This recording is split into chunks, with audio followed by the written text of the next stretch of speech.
शारदा मंदिर हायस्कूलमध्ये महाकवी कालिदास दिन उत्साहात साजरा. माजी आमदार नरेंद्र पवार यांची उपस्थिती.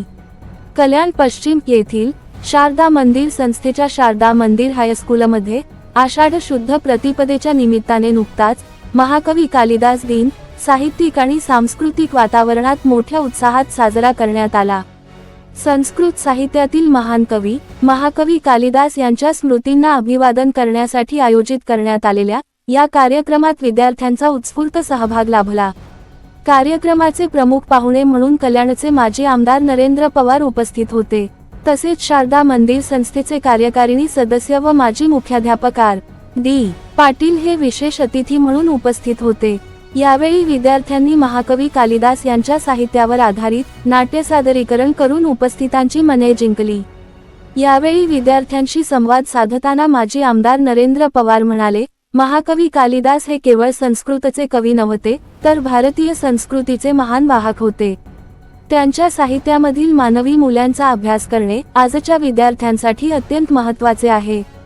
तसेच विद्यार्थ्यांनी आपल्या मातृभाषेचा अभिमान बाळगून मराठी भाषा जपावी असा संदेशही त्यांनी दिला.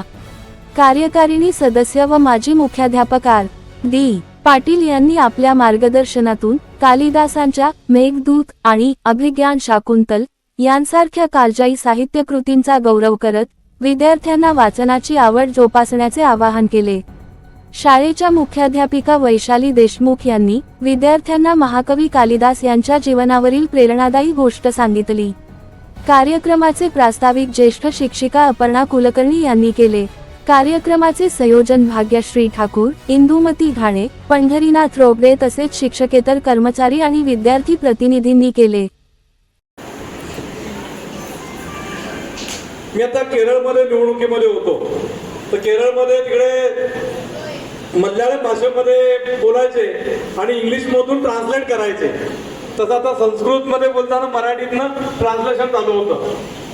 कारण त्यांना केरळमधल्या लोकांना मल्याळी भाषेविषयी अत्यंत प्रेम.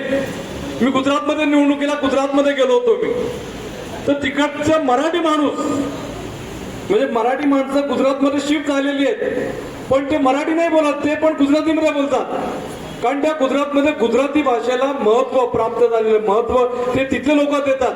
तसं आपण देखील महाराष्ट्रात राहणारे सगळेजण आहात, मराठीला आणि संस्कृतला देखील आपण प्राधान्य दिलं पाहिजे. संस्कृत जे शिकतात मी त्यांचं विशेष खरं कौतुक आहे. खरं सर आल्याला म्हणाले की या सगळे विषय आता फक्त मराठी शाळेमध्येच आपल्याला शिकलेले आहेत, बरोबर का नाही. आता मराठी शाळेमध्ये या कालिदासांची जयंती साजरी झाली, हा दिवस साजरा केला जातोय, ही खरंच माझ्याकरता खूप अत्यंत चांगली गोष्ट, आनंदाची गोष्ट आहे. आणि मनापासून मी शाळेच्या सर्व पदाधिकारी असतील, मुख्याध्यापक असतील, त्यांचं सर्व शिक्षकवृंद असेल, त्या सगळ्यांचं कौतुक करतो, अभिनंदन करतो आणि धन्यवाद देखील देतो. तिसरा विषय